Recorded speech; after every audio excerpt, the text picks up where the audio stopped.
नमस्कार।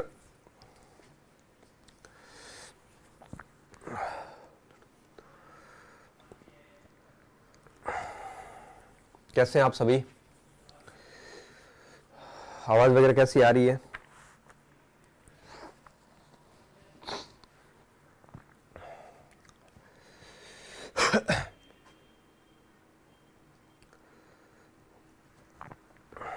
Good evening सभी को, गुड इवनिंग। वॉल्यूम हाई और इन्वेस्टमेंट लो।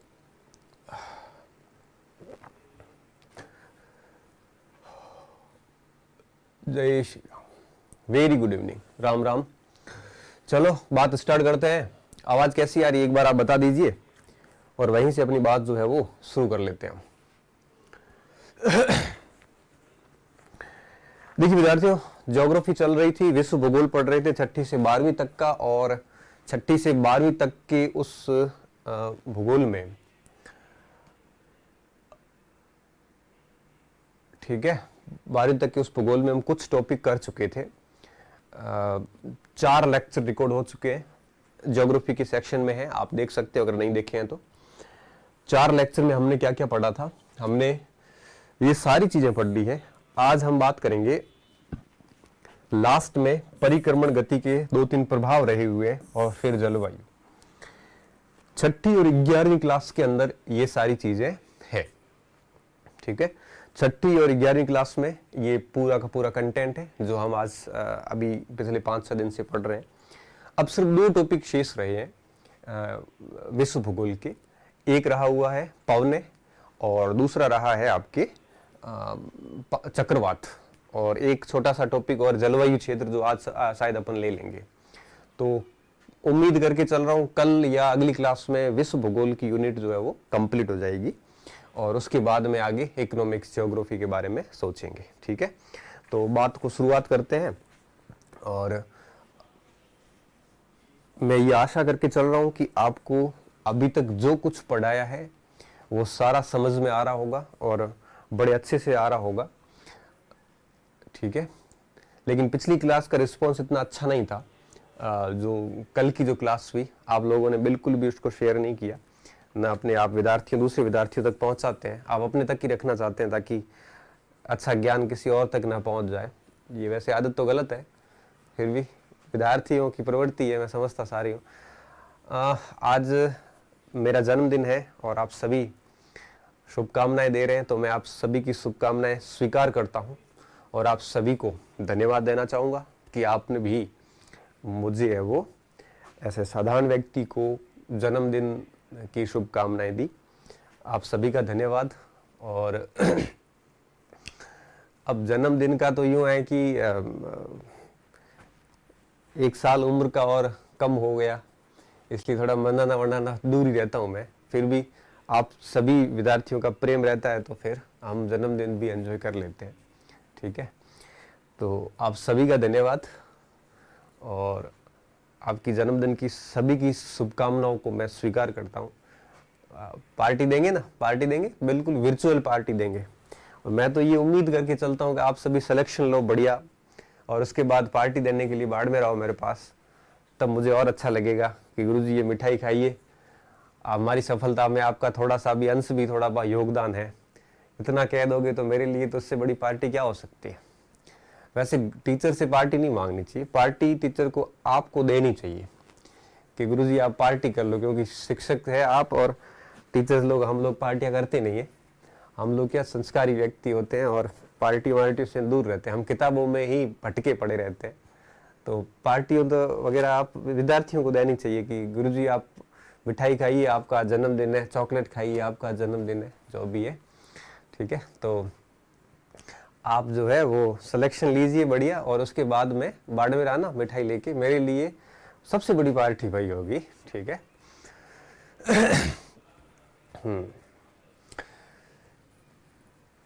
चलो शुरू करते हैं। आप भी क्या सोचोगे कि पार्टी देने तो दूर हमारे ऊपर डाल दिया है।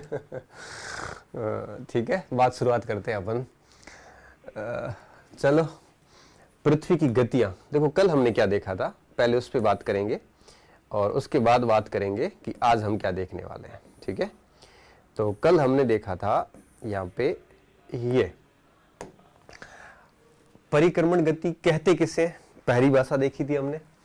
उसके बाद में हमने देखा था कि परिक्रमण गति के प्रभाव क्या पड़ता है। तो परिक्रमण गति के अंदर अयनांत बनते हैं, सॉलिस्टिक बनते हैं, ग्रीष्म अयनांत और शीत अयनांत, बहुत अच्छे से बता दिया था। इसके अलावा उत्तरायण और दक्षिणायन की स्थितियां भी परिक्रमण गति के कारण बनती है। इसके अलावा विषुव की स्थिति भी परिक्रमण गति के कारण बनती है। संक्रांति की स्थिति भी परिक्रमण गति के कारण होती है। ठीक है, ध्रुवों पर 6 महीने के दिन रात की जो अवधि होती है वो भी परिक्रमण गति के कारण होती है। ठीक है, दिन का छोटा बड़ा ये होना भी परिक्रमण गति के कारण होता है। अपसौर और उपसौर की घटनाएं भी परिक्रमण गति के कारण होती है। तो सीधा सा सवाल आता परीक्षा में कि परिक्रमण गति का निम्नलिखित में से कौन सा प्रभाव है या नहीं है। ठीक है, ऐसा प्रश्न परीक्षा में बनता है। तो ये सारे इसके प्रभाव है। और मैंने आपको बताया था अभी तक हम 4 क्लासेस ले चुके, ये 5वीं क्लास है। आप सक्सेस पॉइंट के चैनल के फोल्डर में जाओगे, ज्योग्राफी बाय गणपत सिंह, वहां आपको ये सारी क्लासेस मिल जाएगी। 1 बाय 1 सभी देख लेना। तो विश्व भूगोल आपकी न आरएएस में गलत होगी, न रीट में गलत होगी। कोई भी एग्जाम में आप देने जाओगे ये आपके पर्याप्त है। इवन मैं तो कहता हूं अगर आप नेट का एग्जाम देने जाओगे ना तो भी आपके जो टॉपिक मैंने पढ़ाए हैं इससे सवाल बाहर नहीं जा सकता, मैं दावे के साथ कह सकता हूं। तो इनकी मैंने आपको बताया था कि ऐसी कोई भी घटना, वो भूगोल की घटना जो साल में 1, 2, 3, 4 बार घटती है वो डेफिनेटली परिक्रमण गति के कारण होगी। और ऐसी घटनाएं, ऐसे फिनोमेनन जो रेगुलर होते हैं, जैसे दिन रात का बनना हो, मौसम का परिवर्तन होना हो, या फिर आपके ज्वार भाटे आना हो, या फिर पवनों की गतियां वगैरह, ये सारी चीजें जो है वो होती है आपकी किसकी वजह से, वो होती है आपके परिभ्रमण गति की वजह से, घूर्णन गति की वजह से। ठीक है, आप पार्टी वाले सारे संस्कारी होते, मैं ये नहीं कह रहा हूँ कि पार्टी करने वाले संस्कारी नहीं होते, सब संस्कारी होते हैं, ऐसा उसको आप अन्यथा ना लें। ठीक है, चलो अब बात करते हैं। अब इस पूरी गति में सबसे अंतिम बिंदु रहा था चंद्र ग्रहण और सूर्य ग्रहण। तो अब आज का टॉपिक शुरू करते हैं यहां से, सीजीगी से। अब आप ये बढ़ते विश्व वगैरह छोड़िए और अब आइए अपने पॉइंट के ऊपर कि सीजीगी क्या है और आपके यूं कहिए कि इससे सूर्य ग्रहण और चंद्र ग्रहण आपके किस प्रकार से बनता है। इकोनॉमिक्स भी करवाऊंगा, बट ज्योग्राफी पूरी होते ही अगले या उसके अगले वीक करवा दूंगा। सीजीगी क्या होती है? ये CGSYZYGY, अगर मैं इसको हिंदी में सामान्य शब्दों में कहूं तो इसको कहते हैं हम युति वियुति। ठीक है, युति और वियुति, इसको हम ये कह सकते हैं। सीजीगी का मतलब सिंपल सा होता है कि जब सूर्य, ये सूर्य है, सूर्य, ये चंद्रमा और आपके ये पृथ्वी, जब तीनों एक सीधी रेखा में हो तो हम उस स्थिति को सीजीगी बोलते हैं। क्या बोलते हैं? सीजीगी बोलते हैं। देखो चंद्रमा यहाँ पे भी हो सकता है, अगर चंद्रमा घूम इधर से घूम के अगर यहाँ पे भी आया है तो यहाँ पे भी हो सकता है। तो चाहे ये पहली स्थिति हो सूर्य चंद्रमा पृथ्वी, या ये दूसरी स्थिति सूर्य पृथ्वी और चंद्रमा, ये दोनों स्थितियां क्या कहलाती है? ये दोनों स्थितियां सीजीगी कहलाती है। तो सीजीगी अगर एक लाइन में बोले आपको कि सीजीगी क्या होती है तो आप कहोगे सीजीगी में सूर्य, पृथ्वी व चंद्रमा, ये तीनों आपके एक प्रकार से यूं कहिए कि एक सीधी रेखा में प्रतीत होते हैं, उसे हम सीजीगी कहते हैं। ठीक है, अब समझिए बात को, बहुत महत्वपूर्ण बात सामने आ रही है अभी कि इन तीनों एक ही रेखा में होते तब हम उसे क्या कहते हैं? सीजीगी कहते हैं। विद्यार्थियों, आपने एक नाम सुना होगा एप्साइट रेखा, उम्मीद कर रहा हूं आपने सुना होगा एप्साइट रेखा। एप्साइट रेखा, क्या मुझे कोई बता सकता है कि एप्साइट रेखा होती क्या है? क्या किसी को जानकारी है एप्साइट रेखा के बारे में कि एप्साइट रेखा किसे कहते हैं और सीजीगी और एप्साइट रेखा में फर्क क्या होता है? ठीक है, ये आप मुझे उत्तर बताना, तब तक मैं आगे की बात पूरी करता हूं। अब विद्यार्थियों, सूर्य, पृथ्वी और चंद्रमा का एक सीध में होना क्या कहलाता है? ये कहलाता है सीजीगी। और सीजीगी की स्थिति साल में 2 बारी होती है। ठीक है, या वो आपकी पूर्णिमा को होगी और या आपके वो अमावस्या को होगी। इन दोनों दिनों में ही सीजीगी की स्थिति होती है, या पूर्णिमा को होती है या अमावस्या को होती है सीजीगी की कंडीशन। ठीक है, अब देखिए ये दो कंडीशन देख रहे होंगे आप। एक तो ये कंडीशन है जब चंद्रमा बीच में आ रखा है, और दूसरी कंडीशन ये है कि जब आपकी पृथ्वी बीच में आ रखी है। ये पहली कंडीशन, ये दूसरी कंडीशन। तो दोनों बार सीजीगी है यहाँ पे, एक पूर्णिमा को है, एक अमावस्या को है। कौन सी कब होगी ये अपन आगे और अच्छे से क्लियर करते हैं। ठीक है, तो अब आपको सीजीगी समझ में आ गई होगी, तो मैं एक और चीज क्लियर कर देता हूं सीजीगी के अंदर। तो सबसे पहली बात आपको ये याद रखनी कि सीजीगी का सीधा सा मतलब ये होता है कि ये तीनों आपके ऐसे सीधी रेखा में हो। पहली बात तो ये सीजीगी कहलाती है। दूसरी बात, सीजीगी जनरली कब होती है? पूर्णिमा और अमावस्या को। तीसरी बात, सीजीगी एक प्रकार से सूर्य ग्रहण और चंद्र ग्रहण का कारण बनती है। अभी अपन इसको बात को शुरुआत करते हैं यहां से। ठीक है, अब देखिए सबसे पहले हम देखेंगे सूर्य ग्रहण। ठीक है, सबसे पहले क्या देखेंगे? सूर्य ग्रहण क्या होता है, और उसके बाद देखेंगे चंद्र ग्रहण क्या होता है। ठीक है, सूर्य ग्रहण और चंद्र ग्रहण। अब देखिए ये है सूर्य, यहां पे ये सूर्य है, और ये हमारी पृथ्वी। क्या है? पृथ्वी। और ये जो बीच में आप देख रहे हो ये है चंद्रमा। ठीक है, अब देखिए तो सूर्य और पृथ्वी के बीच में जब चंद्रमा आ जाए, या फिर सूर्य और चंद्रमा के बीच में पृथ्वी आ जाए, तो होगा क्या? किसी एक पिंड के ऊपर छाया पड़ेगी। अगर चंद्रमा बीच में आया तो चंद्रमा की छाया पृथ्वी के ऊपर पड़ेगी। अगर पृथ्वी बीच में आई तो पृथ्वी की छाया चंद्रमा के ऊपर पड़ेगी। इस छाया को हम कहते हैं ग्रहण। क्या कहते हैं? छाया क्या कहलाती है? ग्रहण। तो अब आपको पहले तो ये समझना है कि ग्रहण क्या होता है। एक्लिप्स बोलते हैं इंग्लिश में, हिंदी में हम ग्रहण कहते हैं, और अगर मैं सामान्य भाषा में कहूं तो छाया कहलाती ग्रहण।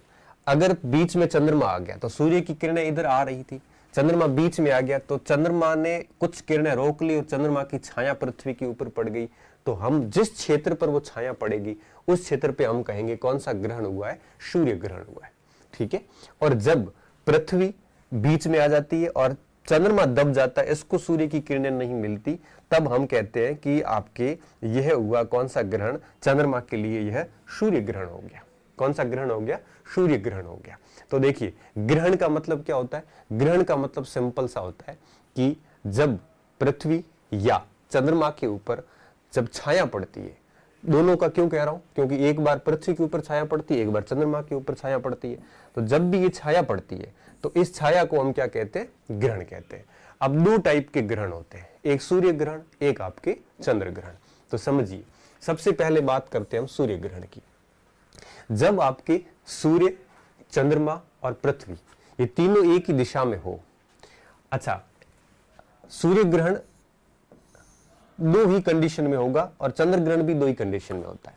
पहली कंडीशन ये कि सीजीगी होनी चाहिए, सीजीगी की स्थिति हो। सीजीगी की स्थिति का क्या मतलब हुआ? सीजीगी की स्थिति का मतलब हुआ कि तीनों एक सीधी रेखा में होनी चाहिए, और दूसरी स्थिति ये हो कि एप्साइट लाइन बननी चाहिए, एप्साइट रेखा बननी चाहिए। एप्साइट रेखा क्या होती है? एप्साइट रेखा का मतलब होता है रेखीय अवस्थिति, रेखीय स्थिति। ठीक है, मैं आपको एक अलग स्लाइड से समझाता हूं। ठीक है, देखिए ये है आपके सूर्य, मैं बीच में मान लेता हूं चंद्रमा को, और यहां मान लेता हूं पृथ्वी को। ठीक है, एक कंडीशन ये हो गई। एक कंडीशन ये होगी कि देखो ये चंद्रमा ऐसे घूम रहा है पृथ्वी के चारों ओर, पृथ्वी इस टाइप से घूम रही है, चंद्रमा पृथ्वी के चारों ओर ऐसे घूम रहा है। एक कंडीशन ये हो सकती है, एक कंडीशन ये हो सकती है कि चंद्रमा पृथ्वी के और सूर्य के बीच में नहीं है, थोड़ा ऊपर है। एक कंडीशन ये भी हो सकती है चंद्रमा थोड़ा सा नीचे आ जाता है, दोनों के बीच में नहीं आता। जैसे मैं इसको ग्लोब से समझाता हूं। ठीक है, ये जैसे ये पृथ्वी, ये जो रिमोट है मेरे हाथ में, ये सूर्य, और इसके बीच में मान लेते हैं ये चंद्रमा। ठीक है, ये चंद्रमा, ये हो गया बीच में चंद्रमा। ठीक है, अब देखिए अगर ये तीनों एक सीधी रेखा में है, तो हम उसको सीजीगी बोलते हैं। लेकिन सबसे खास बात क्या है?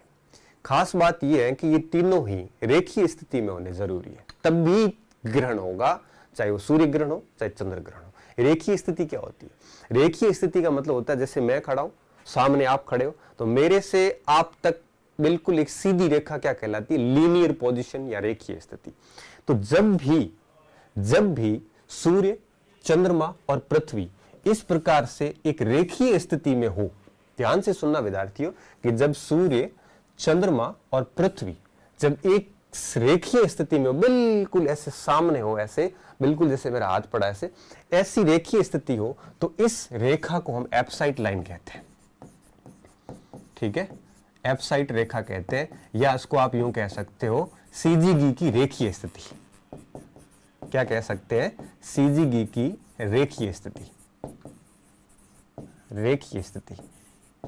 तो अब आप समझना, तो विद्यार्थियों एक बात हमेशा ध्यान रखना कि चंद्र ग्रहण हो चाहे सूर्य ग्रहण हो, ये तभी होगा जब आपके सीजीगी रेखीय स्थिति में होगी। अर्थात एप्साइट लाइन जिस दिन बनेगी उसी दिन आपके डेफिनेटली कोई न कोई ग्रहण होगा, चाहे वो सूर्य ग्रहण हो चाहे वो आपके चंद्र ग्रहण हो। दोनों में से कोई एक ग्रहण होगा, बस इस बात पे तय करेगा कि चंद्रमा इधर है या चंद्रमा उस साइड है। ठीक है, दोनों में से एक ग्रहण डेफिनेटली होगा। और ग्रहण कब होता है? ग्रहण आपके तभी होता है जब आपके सीजीगी रेखीय स्थिति में हो। और एक शब्द हम पढ़ते हैं कि ग्रहण या तो पूर्णिमा को होगा या फिर ग्रहण आपके अमावस्या को होगा। जरूरी नहीं है कि हर अमावस्या और पूर्णिमा को ग्रहण हो। तो अगर पूछे कि हर पूर्णिमा और अमावस्या को ग्रहण होना जरूरी क्यों नहीं? क्योंकि हर पूर्णिमा और अमावस्या को सीजीगी रेखीय स्थिति में नहीं होता। मैं आगे और समझाता हूं, अभी तक आप आराम से समझते जाइए। तो देखिए, 3 स्थितियां बन रही है। जब ये स्थिति बनेगी तभी आपके ग्रहण होगा, अन्यथा नहीं होगा। तो इस सीजीगी की इस रेखीय स्थिति को ही हम क्या कहते हैं? एप्साइट लाइन कहते हैं। और जब एप्साइट लाइन बनती है तभी आपके ग्रहण होना जरूरी होता है, पहली बात। दूसरी बात, क्या हर सीजीगी को ग्रहण होता है? बिल्कुल जरूरी नहीं है। क्यों? क्योंकि अगर देखो, ये स्थिति अगर बन जाती है कि अब चंद्रमा यहां पे है, पृथ्वी के चारों ओर चक्कर निकाल रहा है, और देखिए मैं इसको चित्र से समझा देता हूं। अब देखो, ये जो चंद्रमा यहां पे है, अगर ये चंद्रमा यहां पे होता, अगर चंद्रमा यहां पे होता, अब देखिए पृथ्वी, चंद्रमा और सूर्य है तो बिल्कुल एक ही लाइन में आए हुए, लेकिन एप्साइट लाइन नहीं बन रही है। न ये आप यूं कहिए कि रेखीय स्थिति नहीं बन रही है। और अगर रेखीय स्थिति इस प्रकार से अगर नहीं बनेगी तो ग्रहण नहीं होगा। देखिए, अब इसको भी हम सीजीगी ही कहेंगे। क्यों कहेंगे? क्योंकि अगर आप ऊपर से देखोगे तो पृथ्वी, चंद्रमा और सूर्य तीनों एक ही लाइन में नजर आएंगे। अपने को अभी ऐसे भले ये तिरछा दिख रहा है, लेकिन अगर आप यहां खड़े होते हैं, यहां खड़े होकर नीचे देखेंगे तो सूर्य, ये चंद्रमा और ये पृथ्वी तीनों आपको एक सीधी रेखा में ही दिखेंगे। तो सीजीगी का क्या मतलब होता है? हर सीजीगी एप्साइट हो ये जरूरी नहीं है। हर सीजीगी इस तरह से आपके यूं कहिए कि इस रेखीय स्थिति में हो ये जरूरी नहीं है। आपको सिर्फ इतना सिंपल सा ध्यान रखना है कि आपके हर सीजीगी जो है वो रेखीय नहीं होती, और जो सीजीगी रेखीय होती है उसमें एप्साइट लाइन बनती है। और जब भी एप्साइट लाइन बनती है तब आपके कोई न कोई ग्रहण आपके जरूर होता है, चाहे वो सूर्य ग्रहण हो चाहे वो आपके चंद्र ग्रहण हो। तो इस बात को स्पेशली ध्यान रखना।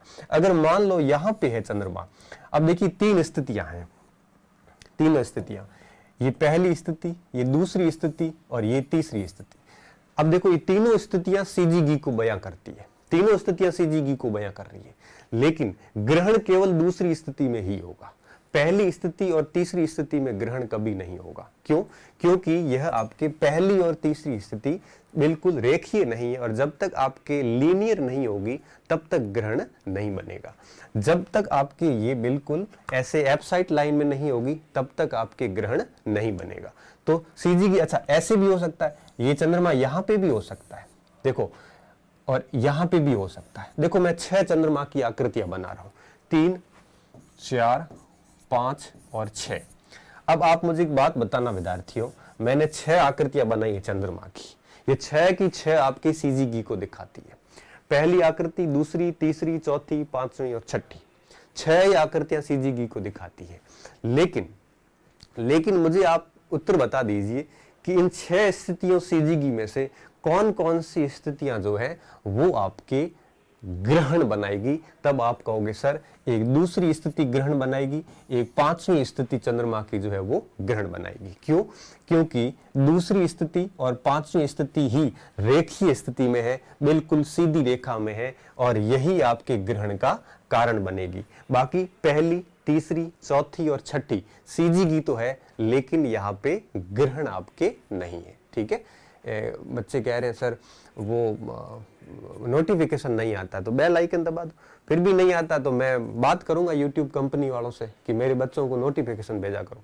ठीक है, वो दबाया करो। बहुत सारे स्विच है, मेरे को आते नहीं बताने कि सर बच्चों ठोको लाइक और उसको करो शेयर, और वो मैं कहता नहीं और आप उसको करते नहीं। चलो, तो यहाँ पे देखना कि चंद्रमा की कौन सी पोजीशन, दूसरे नंबर की पोजीशन और 5वें नंबर की पोजीशन, ये दो ऐसी पोजीशन है जो आपकी बिल्कुल रेखीय, और इसी पोजीशन को हम कौन सी लाइन कहते हैं? एप्साइट लाइन कहते हैं। और ये एप्साइट लाइन होगी तभी ग्रहण होगा। अब 2 टाइप का ग्रहण होगा, या आपके दूसरे नंबर का ग्रहण होगा या आपके 5वें नंबर का ग्रहण होगा। कोई न कोई ग्रहण जरूर होगा। कौन सा होगा उसको अपन आगे डिटेल से समझते हैं। दूसरे नंबर का है तो सूर्य ग्रहण होगा, अगर 5वें नंबर का है तो कौन सा ग्रहण होगा? आपके एक्लिप्स कौन सा होगा? चंद्र ग्रहण होगा। तो यहाँ पे विद्यार्थियों क्या सीखने को मिला? अब यहाँ पे आपको परीक्षा में, हालांकि रीट में इतना हार्ड नहीं आता, फिर भी आपका नॉलेज अच्छा होना जरूरी है। पहली चीज, क्या हर सीजीगी को चंद्र ग्रहण या सूर्य ग्रहण होगा? तो आप कहोगे नहीं। क्यों? क्योंकि हर सीजीगी को चंद्र ग्रहण सूर्य ग्रहण नहीं हो सकता, क्योंकि हर सीजीगी के दिन लीनियर पोजीशन या रेखीय स्थिति नहीं होती। उदाहरण दे सकते हो, पहला, तीसरा, चौथा, छठा सीजीगी तो है, लेकिन लीनियर पोजीशन नहीं है। इसलिए सर हम ये कहेंगे, विद्यार्थियों कह रहे हैं कि हर सीजीगी के दिन कभी भी चंद्र ग्रहण सूर्य ग्रहण हो ये जरूरी नहीं है। पहली बात। दूसरी बात, क्या एप्साइट लाइन बनने के बाद सूर्य ग्रहण और चंद्र ग्रहण होगा? बिल्कुल होगा। क्यों? क्योंकि एप्साइट लाइन उसी लाइन को कहते हैं जब आपके सीजीगी बिल्कुल लीनियर पोजीशन में हो, जब बिल्कुल आपके एक प्रकार से सूर्य, चंद्रमा, पृथ्वी या चंद्रमा इधर बिल्कुल एक सीधी रेखा में होते हैं। इसी लीनियर पोजीशन को, इसी रेखीय अवस्थिति को हम क्या कहते हैं?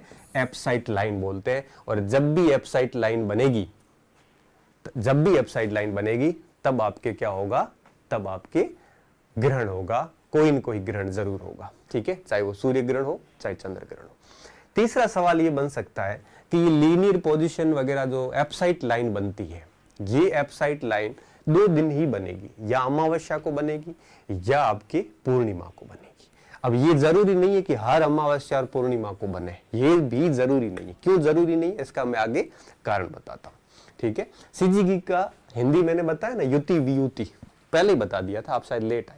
ठीक है, एप्साइट लाइन का मतलब होता है सीधी रेखा, कोई फिजिक्स का शब्द है, ज्यादा आपको याद इतना ही रखना है, एप्साइट लाइन होती है। तो एप्साइट लाइन का मतलब हो गया सीधी रेखा। जैसे आप उधर खड़े हो, मैं इधर खड़ा हूं, तो मेरे से आप तक बिल्कुल जो सीधी रेखा होगी उसे हम एप्साइट लाइन कहेंगे। ठीक है, तो इतनी बात अगर समझ में आ गई है तो हम अब शुरुआत करते हैं सूर्य ग्रहण से कि सूर्य ग्रहण क्या होता है और क्या नहीं होता है। ठीक है, चलो अब मैं ये बात स्टार्ट कर रहा हूं कि सूर्य ग्रहण कब होगा और चंद्र ग्रहण कौन सी स्थिति में होगा। ये सारी चीजें अब क्लियर कर रहा हूं। अब हमें बताऊंगा परीक्षा के पॉइंट ऑफ व्यू से कि हमारी परीक्षा में कौन कौन से बिंदु आते हैं। पहली चीज विद्यार्थियों कि सूर्य ग्रहण हमेशा किस तिथि को होगा? सूर्य ग्रहण हमेशा अमावस्या को होगा। जैसे हम कहते हैं न्यू मून, सूर्य ग्रहण हमेशा किस तिथि को होगा? सूर्य ग्रहण जब भी होगा तो हम उस स्थिति को क्या कहेंगे? वो अमावस्या को ही होगा, किसी और तिथि को नहीं होगा। पहली चीज विद्यार्थियों याद रखना, सूर्य ग्रहण जब भी होगा तो कब होगा? अमावस्या को ही होगा, पहली बात। लेकिन हर अमावस्या को हो ये जरूरी नहीं है। लेकिन हर अमावस्या को हो ये जरूरी नहीं है। हर अमावस्या को हो ये जरूरी नहीं है। जरूरी नहीं। क्यों जरूरी क्यों नहीं है? तब आप कहोगे क्योंकि हर अमावस्या को सीजीगी तो होती है, बनती है, लेकिन एप्साइट रेखा नहीं बनती, अर्थात आपके सीधी रेखा नहीं बनती, अर्थात आपके रेखीय लाइन नहीं बनती, रेखीय स्थिति नहीं बनती। और रेखीय स्थिति नहीं बनने के कारण, इसके पीछे दो कारण हैं। पहला कारण क्या है कि आपके हर अमावस्या को हो ये जरूरी नहीं है। ऐसा सवाल आ सकता है कि हर अमावस्या को सूर्य ग्रहण क्यों नहीं होता, तब आप इसके दो उत्तर दोगे। पहला उत्तर ये दोगे कि हर अमावस्या को सीजीगी की रेखीय स्थिति नहीं होती, रेखीय स्थिति नहीं होती। अब बात ये आती है कि हर अमावस्या को सीजीगी की रेखीय स्थिति क्यों नहीं होती। सीधा सा पॉइंट आता है सर, ठीक है। युति वियुति किसे कहते हैं? ये युति है। इसको क्या कहते हैं? सूर्य ग्रहण को युति कहते हैं। जब आपके कंजक्शन होता है, मतलब आपके तीनों के तीनों जुड़ते हैं और सूर्य चंद्रमा को अलग करेंगे तब वियुति हो जाता है, ठीक है। सूर्य ग्रहण को हम क्या कहते हैं? युति की घटना भी बोलते हैं। अब बात ये आती है कि रेखीय स्थिति क्यों नहीं होती, क्योंकि क्या आपको ये लगता है कि पृथ्वी के इस 0 डिग्री के समांतर चंद्रमा घूमता है? मतलब आपके जैसे मान लेते हैं कि ये चंद्रमा है, ठीक है, ये पृथ्वी है हमारे पास, ये ग्लोब है मेरे पास, इस 0 डिग्री के समांतर ऐसे, क्या चंद्रमा ऐसे घूमता है? बिल्कुल नहीं। क्यों नहीं? क्योंकि पृथ्वी 23.5 डिग्री घूमी ऐसे झुकी हुई है, इस वजह से चंद्रमा जो है आपके 23.5 डिग्री ऊपर की ओर, जैसे कर्क रेखा से मकर रेखा, कर्क रेखा से मकर रेखा, कर्क रेखा से मकर रेखा, कर्क रेखा से मकर रेखा, ऐसे आपके चंद्रमा घूमता है, ठीक है, ऐसे है वो चंद्रमा घूमता है। जो ऑल इज वेल क्या कह रहा, पृथ्वी सूर्य के चारों ओर किस पथ पर घूमती है? कल इतना आधा घंटा तो बताया, इसलिए मैं कहता हूं कि जब भी क्लास देखते हो पीछे वाली क्लासेस देख लिया करो ताकि फायदा हो जाएगा। तो चंद्रमा जो है वो 0 डिग्री के समांतर नहीं चलता, बल्कि चंद्रमा कैसे चलता है? चंद्रमा आपके 23.5 डिग्री झुकाव जो है पृथ्वी का, कितना? 23.5 डिग्री झुकाव प्लस चंद्रमा खुद का झुकाव कितना है? 5 डिग्री का, तो टोटल झुकाव कितना हो गया? 28.5 डिग्री का झुकाव हो गया। तो अब आप यूं समझिए कि जो चंद्रमा है ये 28.5 डिग्री उत्तरी गोलार्ध, 28.5 डिग्री उत्तरी गोलार्ध से 28.5 डिग्री दक्षिणी गोलार्ध इस प्रकार से गति करता है, पश्चिम से पूर्व। कैसे गति करता है? देखा, दिशा सेम रहेगी पश्चिम से पूर्व। तो अगर आपसे पूछे कि चंद्रमा जो घूमता है पृथ्वी के कौन सी अक्षांश से कौन से अक्षांश के बीच में, तब आप कहोगे चंद्रमा का 5 डिग्री प्लस पृथ्वी का 23.5 डिग्री, 28.5 डिग्री लगभग आपके इस हिसाब से घूमता है, इस हिसाब से, ठीक है। ऐसे नहीं घूमता 0 डिग्री के समांतर। तो 28.5 डिग्री उत्तरी अक्षांश, 28.5 डिग्री दक्षिणी अक्षांश। जैसे आपको मैं ऐसे घुमाऊं, ऐसे कोई यहां से 28.5 से लूं, 28.5 से घूम के ऐसे 28.5 इस प्रकार से, तो 28.5 से 28.5 घूमता है, ऐसे 0 डिग्री के समांतर नहीं घूमता। तो देखिए 28.5 डिग्री का भ्रमण होने के कारण क्या होता है कि जब 28.5 डिग्री का भ्रमण होगा तो बहुत ही कम मौके होंगे जब आपके तीनों एक ही रेखीय स्थिति में आएंगे। अगर मान लीजिए कि पृथ्वी ऐसे झुकी हुई नहीं होती, चंद्रमा भी झुका हुआ नहीं होता, तो विद्यार्थियों हर अमावस्या और पूर्णिमा को ग्रहण लगता, हर अमावस्या और पूर्णिमा को ग्रहण लगता। इस बात का ध्यान रखना। अगर ऐसा हाइपोथेटिकल प्रश्न आए कि पृथ्वी और चंद्रमा दोनों झुके हुए नहीं होते, तो फिर आपके हर पूर्णिमा और अमावस्या को क्या होता? ग्रहण होता। हर पूर्णिमा और अमावस्या को अपसाइड लाइन बनती। लेकिन दोनों झुके हुए हैं और दोनों के झुकाव के कारण, अब आई मेन बात यहां पे, कि दोनों के झुकाव के कारण रेखीय स्थिति नहीं बनती, और रेखीय स्थिति नहीं बनने के कारण हर पूर्णिमा और अमावस्या को ग्रहण नहीं लगता, ठीक है। तो इसका देखो 3 टाइप से सवाल बनते हैं। पहली टाइप क्या बनती है कि क्या हर अमावस्या को सूर्य ग्रहण होगा? तब आप कहोगे नहीं होगा। साल भर में आपके मैक्सिमम मान के चलो 7-8 से ज्यादा सूर्य ग्रहण नहीं होते। कितने? 7 या 8 से ज्यादा सूर्य ग्रहण नहीं होते, ये वो मैक्सिमम बता रहा हूं, 7-8 भी नहीं होते। तो हर अमावस्या को सूर्य ग्रहण नहीं होगा, पहली चीज। दूसरी बात, फिर आपसे दूसरा जस्ट प्रश्न किया जा सकता है कि जब हर अमावस्या को सूर्य ग्रहण नहीं होता तो इसके पीछे कारण क्या है? तो आप ये कहोगे कि उसके पीछे सीधा सा कारण है कि हर अमावस्या के दिन आपके सीजीगी लीनियर पोजीशन में नहीं होता या रेखीय स्थिति में नहीं होता, अर्थात एप्साइट लाइन नहीं बनती। इस वजह से नहीं हो पाता। ये या तो आपके चंद्रमा इस साइड होता है या चंद्रमा इस साइड होता है। ऐसी लीनियर पोजीशन आपके हर आपके अमावस्या को नहीं बनती। फिर तीसरा सवाल ये बन सकता है कि क्यों नहीं बनती।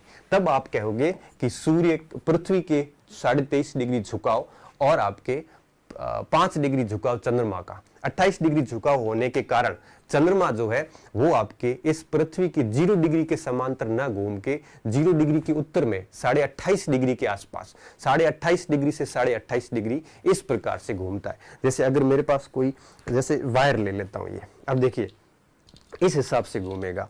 अब ये अगर मैं ऐसे ले लूं, देखिए तो अब आप इस अगर वायर को देख पा रहे होगे, ये 0 डिग्री है, ये वायर ऊपर आ गया, इस हिसाब से घूमेगा बिल्कुल ऐसे, ठीक है, ये इस हिसाब से। अब आप ये जो वायर देख रहे हो, चंद्रमा इस हिसाब से गति कर रहा है, तो जब चंद्रमा इस हिसाब से गति करेगा तो बहुत ही कम अवसर आएंगे जब वो आपके तीनों रेखीय स्थिति में आओ, ठीक है। सर मून 29.5 डिग्री झुका होता है, भैया काट देना, एक बढ़िया सी पेन रखना पास में, रेड पेन,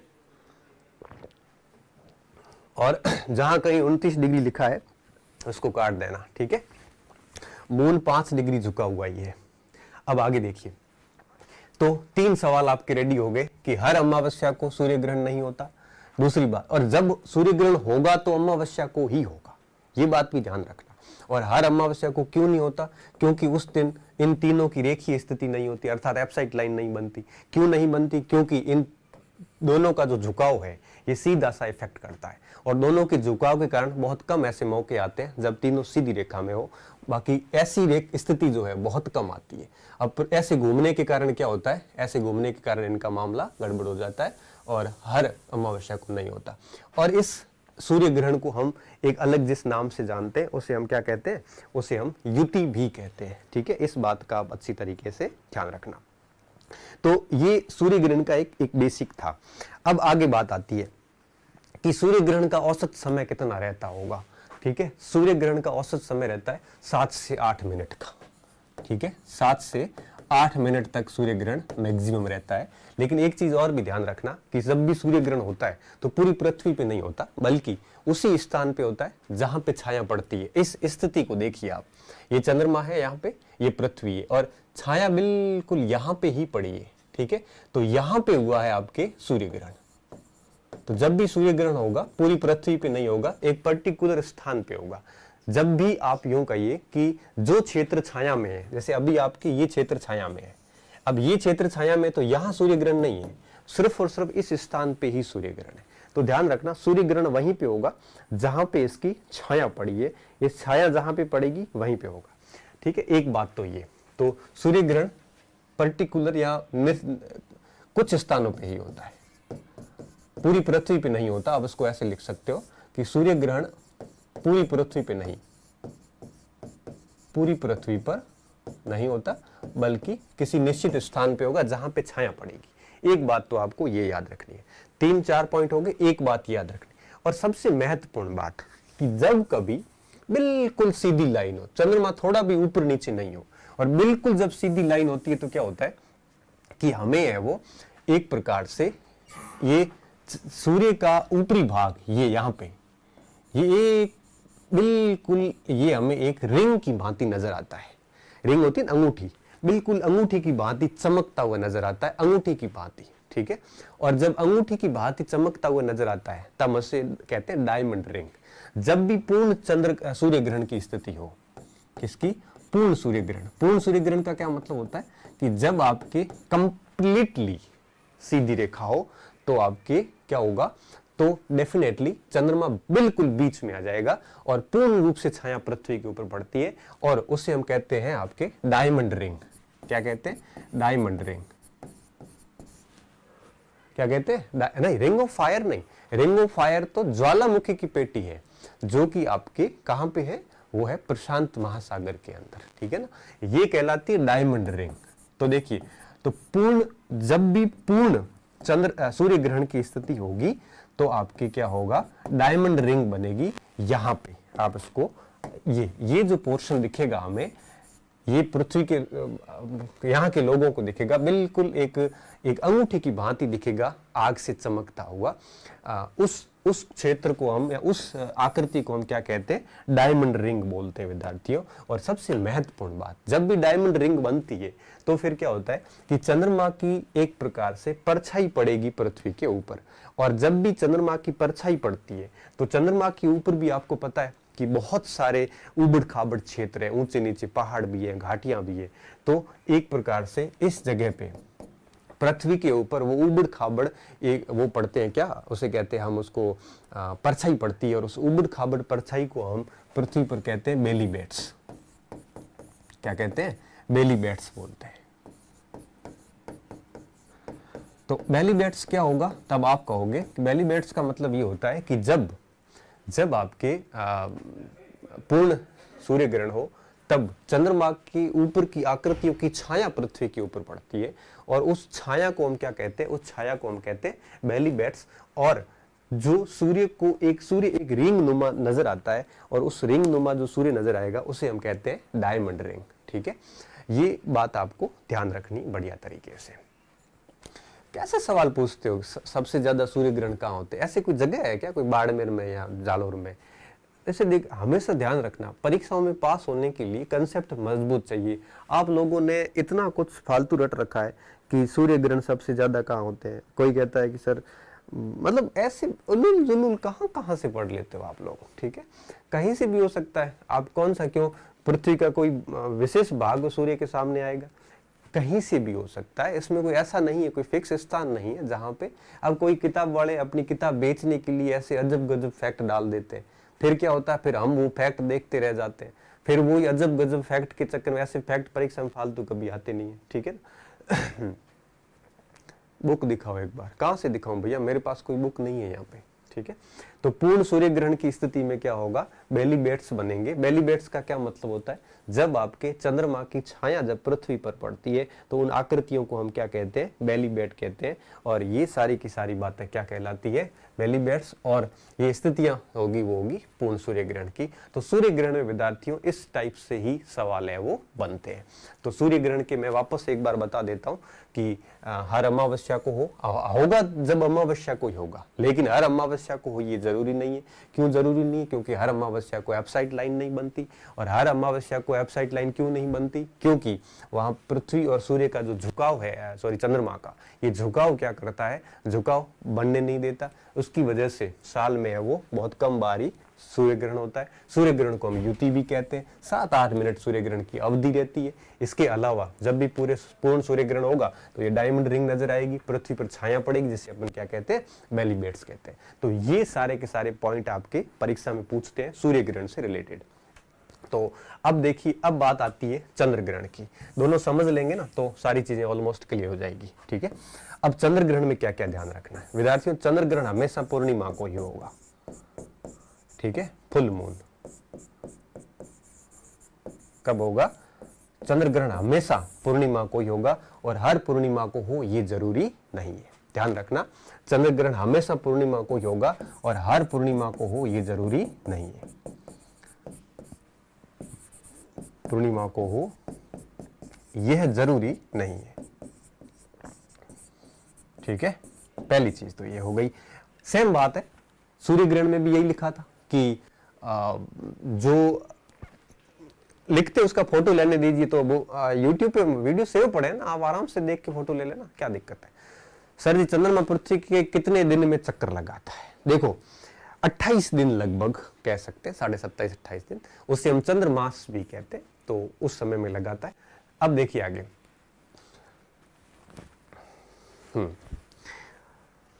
तो पूर्णिमा, हर पूर्णिमा को चंद्र ग्रहण हो ये जरूरी नहीं है। सेम बात लागू हुई थी वहां पे अमावस्या को, हर अमावस्या को सूर्य ग्रहण हो ये जरूरी नहीं है।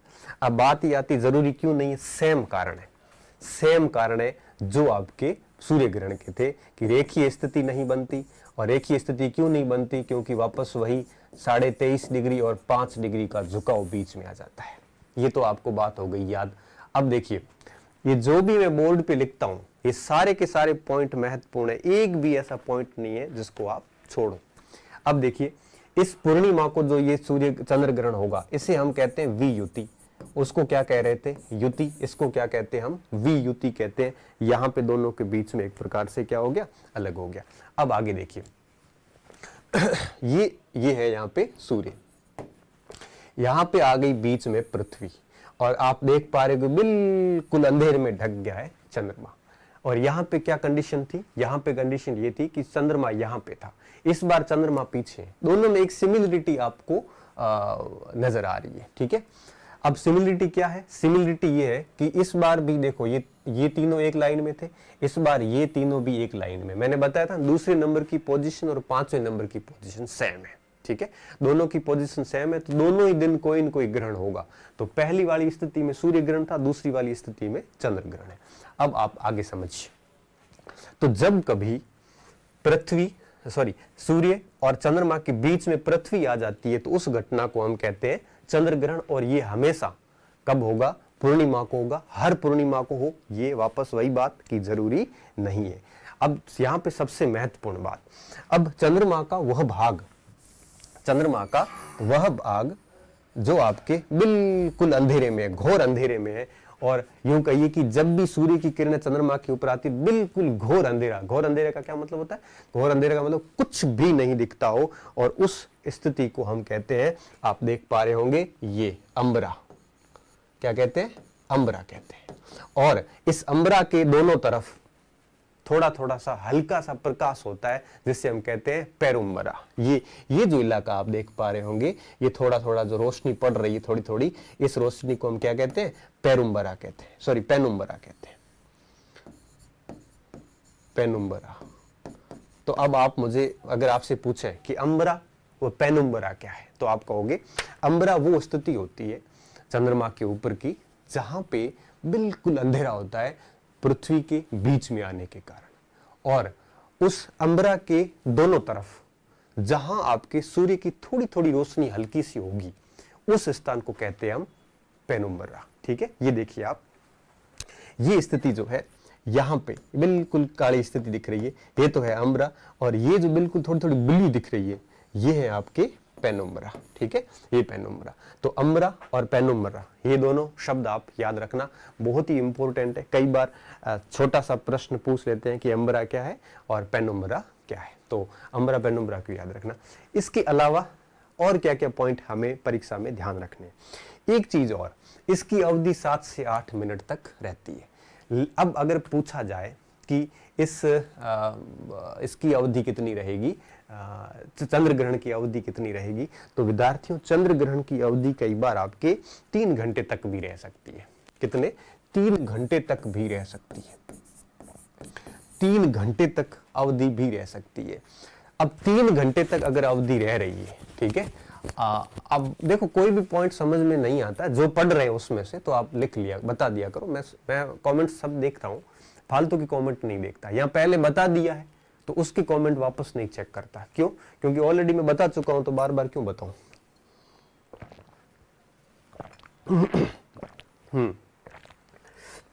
3 घंटे, और इसकी अवधि रहती 7 से 8 घंटे। अब ये सवाल परीक्षा में पूछा जा सकता है, कैसे पूछा जा सकता है कि सूर्य ग्रहण की बजाय, अगर सूर्य ग्रहण की बजाय चंद्र ग्रहण में या चंद्र ग्रहण की अवधि अधिक क्यों होती है। पहला तो सवाल ये बनता है कि अवधि कितनी होती है। हीरक वलय क्या है, हीरक मतलब डायमंड, यानी डायमंड को हीरक बोलते हैं हिंदी में, और रिंग यानी वलय अंगूठी बोलते हैं, इसका आपने हिंदी कर दिया। डायमंड रिंग क्या है, सीधी सी बात है, पृथ्वी से जो सूर्य का ऊपरी भाग दिखेगा, बीच में तो चंद्रमा आ जाएगा, ऊपर अंगूठी के आकार में दिखेगा, उसे ही तो अपन डायमंड रिंग कहते हैं। जैसे इंग्लिश में, हिंदी में करोगे तो आपके सीधा सीधा आपके हीरक वलय हो जाता है, ठीक है। आगे देखिए, तो 3 घंटे क्यों होता है और ये 7 से 8 मिनट क्यों होता है। सिंपल सा पॉइंट है, 3 घंटे इसलिए होता है कि ये पृथ्वी और चंद्रमा, इन दोनों की आपके जो चंद्रमा की जो परिक्रमण गति है, परिक्रमण का क्या मतलब हुआ, चंद्रमा भी पृथ्वी के समांतर गति करता है, और मैंने आपको जैसा कि बताया करीबन 28 दिन लगते हैं। इस अवधि के दौरान अब देखिए, जब भी आपके चंद्रमा इसके बीच में छुपेगा। तो जैसे जैसे पृथ्वी आगे बढ़ेगी वैसे वैसे चंद्रमा भी आगे बढ़ेगा। तो कहने का मतलब ये हुआ कि चंद्रमा की गति और पृथ्वी की जो घूर्णन गति है वो और चंद्रमा की परिक्रमण गति लगभग लगभग बराबर होती है। और 7-8 घंटे या मिनट, 7-8 घंटे मैंने लिखा ही नहीं, मैंने 3 घंटे लिखा है और ऊपर 7-8 मिनट लिखा है। सूर्य ग्रहण होता ही इतना ही है, 7-8 मिनट का ही होता है और वो आपके घंटे का होता है, 3-1 घंटे का। सुनते आप वो नहीं, पूरा टाइम कमेंट लिखते हो, फिर आप कहते हो कि हमें समझ में नहीं आया। समझ में कहाँ से आएगा? वैसे भी 20 लाख लोगों में से 30-35 हजार कोई समझ में आएगा, ज्यादा को समझ में नहीं आएगा, ठीक है ना। वो ज्यादा सभी को समझ में आ जाए तो कंपटीशन की हालत खराब हो जाए, और सभी को समझ में आना लग जाए तो कोचिंग वालों की भी हालत खराब हो जाए, ठीक है ना। सभी को समझ में आना भी नहीं चाहिए, सभी को समझ में आता है तभी गड़बड़ी होती है, ठीक है। तो सूर्य ग्रहण, पूर्ण सूर्य ग्रहण देखो 7-8 मिनट से ज्यादा सूर्य ग्रहण नहीं रहता। चंद्र ग्रहण 3 घंटे तक हो जाता है। और चंद्र ग्रहण 3 घंटे तक होने के पीछे कारण क्या है? तो सिंपल सा कारण है कि आपके चंद्रमा की परिक्रमण गति भी सूर्य पृथ्वी की गति के समान है, और इस वजह से वो क्या होता है, वो आपके दोनों की दोनों छाया में रहने का पूरा प्रयास रहता है उसका, चंद्रमा का। तो चंद्र ग्रहण की अवधि सूर्य ग्रहण से अधिक होती है। उसके पीछे सिंपल सा कारण है, सिंपल सा कारण ये है कि आपके चंद्रमा भी गति करता है, और गति करने के कारण वो कंटिन्यू उसके पीछे छुपा रहता है, तो 3-4 घंटे तक छुपा रहेगा। इस वजह से आपके ये दबाव में रहेगा, ठीक है। तो एक तो इसका उत्तर ये हो गया। तो अब देखिए क्या क्या सवाल बन सकते हैं। सूर्य ग्रहण में क्या बनता है कि जब भी सूर्य और पृथ्वी के बीच में, जब भी सूर्य और पृथ्वी के बीच में ये आ जाता है, चंद्रमा आ जाता है, तब हम कहते हैं सूर्य ग्रहण। और पृथ्वी और चंद्रमा के बीच में, सॉरी, सूर्य और चंद्रमा के बीच में जब पृथ्वी आ जाती है तब हम उसको कहते हैं चंद्र ग्रहण, ठीक है। देखो ऐसा है, मैं क्या बहुत ही स्पष्टवादी व्यक्ति हूँ, और सिंपल सा मैटर है कि स्पष्टवादी व्यक्ति जो होता है वो खुला बोलता है। 20 लाख स्टूडेंट है, उसमें से कम ही समझ में आएगा, मुझे बहुत अच्छे से पता है, क्योंकि सारों को समझ में आ जाए तो 40 मिनट तो मैं हमेशा 40,000 25-30-40 हजार तो लोग वीडियो देखते हैं, इतनी तो पोस्ट भी नहीं है। तो इसका मतलब मेरे वाले समझ, और मैं ये कह सकता हूँ कि मैं जो पढ़ा रहा हूँ सिंगल सवाल बाहर नहीं जा सकता। तो फिर सीधी सी बात है, सारा कुछ समझ में आ जाए तो यही पास होंगे, बाकी तो हो ही नहीं सकते।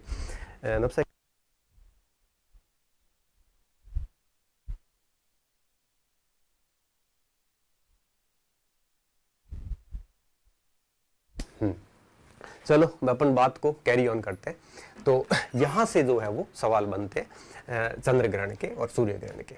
उम्मीद कर रहा हूँ सूर्य ग्रहण और चंद्र ग्रहण आपके समझ में आ गया होगा। दोनों साल भर में 7-8 बार होते हैं।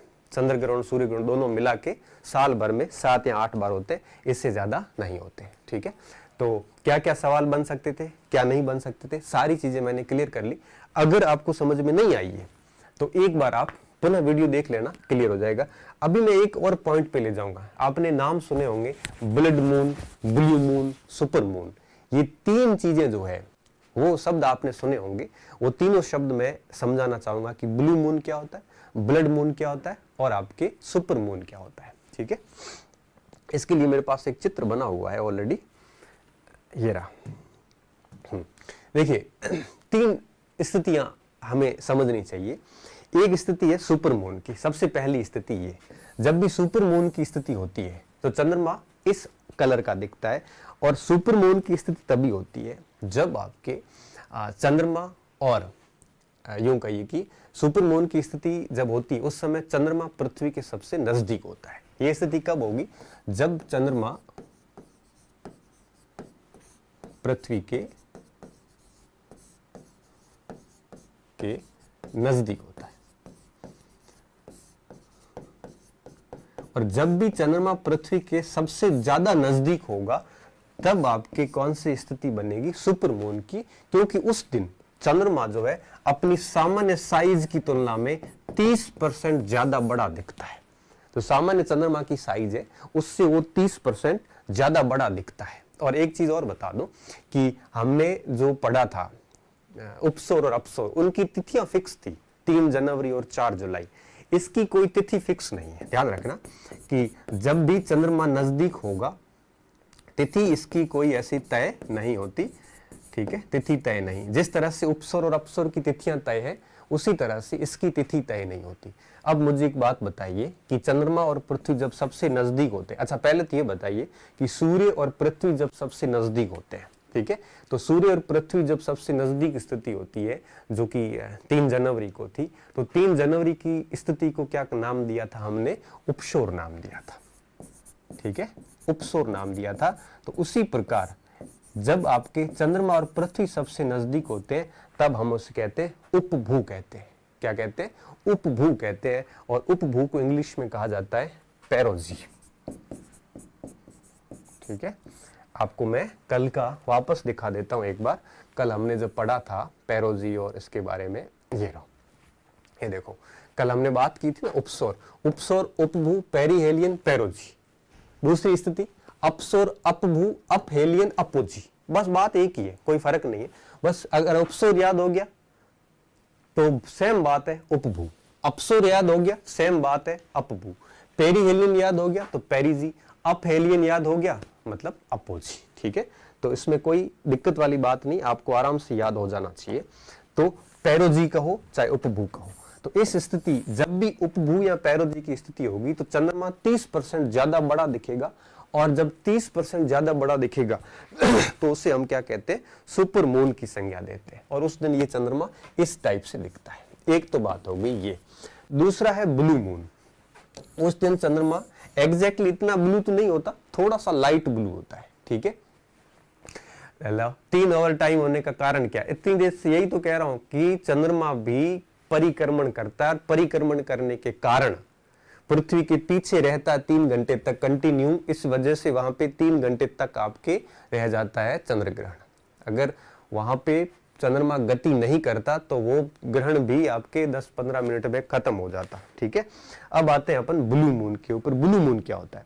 तो जब किसी महीने में, वैसे तो क्या महीने में एक पूर्णिमा ही होती है, लेकिन कई बार क्या होता है कि किसी महीने में 2 पूर्णिमा होती है। किसी महीने में जब एक ही महीने में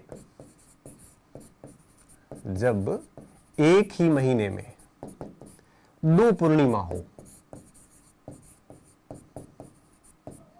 2 पूर्णिमा हो, एक ही महीने में अगर 2 पूर्णिमाएं हो जाती है, और अगर एक ही महीने में 2 पूर्णिमा हो तो उस 2 पूर्णिमाओं में अगर आपके यूं कहिए कि जो ग्रहण होगा तो उन्हें हम क्या कहते हैं? ब्लू मून कहते हैं। ग्रहण हो ये जरूरी भी नहीं है, ग्रहण नहीं भी होगा तो भी ब्लू मून कहते हैं। और अगर ऐसे साल में 2 माह हो जाए तो उसे अपन ब्लू मून ईयर भी बोलते हैं। क्या? ब्लू मून ईयर भी बोलते हैं, ठीक है।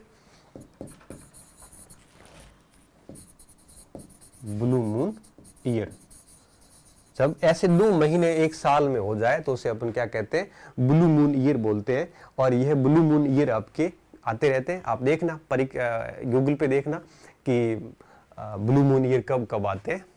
ऐसा कैसे संभव? कई बार तो अपने हिंदू उसमें 2 महीने भी आ जाते हैं, साल में 13 महीने हो जाते हैं कई बार। तो 2 पूर्णिमाएं भी कई बार होती है। तो जब भी 2 पूर्णिमाएं होगी तो ब्लू मून की स्थिति होगी। आज घर जाके गूगल करना कि ब्लू मून कब हुआ था, तो आपको डेट मिलेगी, तो समझ में आ जाएगा कि इस महीने में ब्लू मून हुआ था, मतलब आपके उस महीने में 2 पूर्णिमाएं हुई थी। तीसरा है ब्लड मून, ठीक है। बिल्कुल रेडिश कलर का उस दिन मून दिखता है। और रेडिश कलर का जिस दिन भी मून दिखेगा उसे अपन ब्लड मून कहते हैं। अभी 26 मई को ब्लड मून हुआ भी था, अभी हुआ था सबसे latest blood moon. Blood moon में क्या होता है? ब्लड मून में आपके पूर्ण चंद्र ग्रहण की स्थिति होती है। क्या होता है? पूर्ण चंद्र ग्रहण की स्थिति होती है, और कुछ भी नहीं।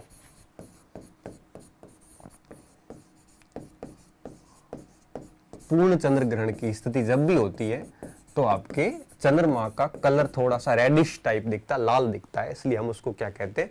ब्लड मून ईयर बोलते हैं। और सबसे इंटरेस्टिंग बात विद्यार्थियों, 31 जनवरी 2018, 31 जनवरी 2018 को ये तीनों अद्भुत संयोग एक ही दिन हुए थे। 31 जनवरी को सुपर मून, ब्लू मून और ब्लड मून, ये तीनों के तीनों एक ही दिन हुए थे। उससे पहले 1982 में हुए थे। अब आप कहोगे सर 2018 तो सर अभी गया, हमने तो देखा ही नहीं। अब नहीं देखा तो कोई बात नहीं, आपको देखना चाहिए था, 31 जनवरी 2018 को ये तीनों स्थितियां एक साथ आई थी। ठीक है, एक बार मैं वापस समझा देता हूं ताकि अगर कोई भी डाउट रहा है तो समझ में आ जाएगा।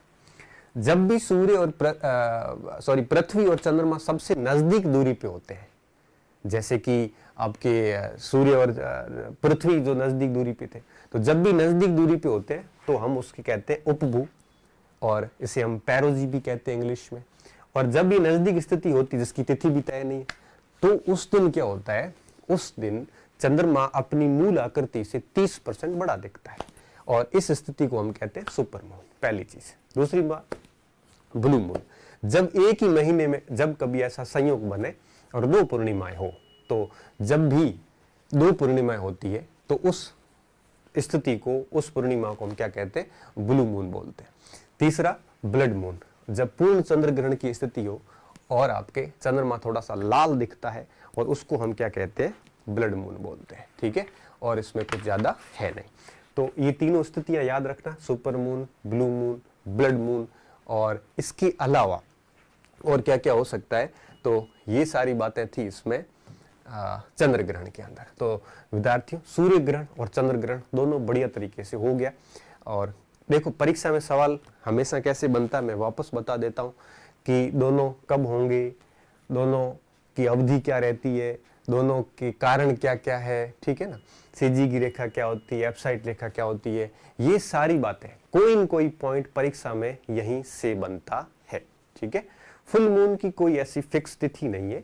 फुल मून आपके जब भी होगा तो होगा आपके पूर्णिमा कोई, और उससे हर पूर्णिमा को हो ये भी जरूरी नहीं है। ठीक है, तो ये सारे के सारे पॉइंट हो गए सूर्य ग्रहण और चंद्र ग्रहण के। अब देखिए, सूर्य ग्रहण, चंद्र ग्रहण वगैरह ये बातें सारी हो गई, दिन की अवधि वगैरह। अब मैं आपको वापस पॉइंट पे ला रहा हूं कि हमारी जो परिक्रमण गति थी उसके क्या क्या प्रभाव पड़ते हैं। तो देखिए, परिक्रमण गति में सूर्य ग्रहण, चंद्र ग्रहण हो गया, और रीट में तो स्पेशल टॉपिक दिया हुआ है सूर्य ग्रहण और चंद्र ग्रहण। ये 6ठी क्लास में भी है और 11वीं क्लास में भी है, इतना ही है बस। ठीक है, इससे ज्यादा आपके नहीं है उसमें। अब आगे मैं बात करूंगा स्पष्ट। देखो, मेरे से क्या फालतू की गप्पे ठोकी नहीं जाती, मेरे से फालतू की वो बातें नहीं होती, मैं टू द पॉइंट बात करता हूँ। चंद्रमा पीडीएफ भेज देंगे। पीडीएफ ये जैसे ही पूरा हो जाता है भूगोल, ये पूरी की पूरी पीडीएफ जो 32 पेज की बनी है, इसको सक्सेस पॉइंट के जो टेलीग्राम चैनल है उसके ऊपर डाल देंगे। ठीक है, मेरे हिसाब से ये पूरी भर गई है, तो इसको अपन कल ही डाल देंगे।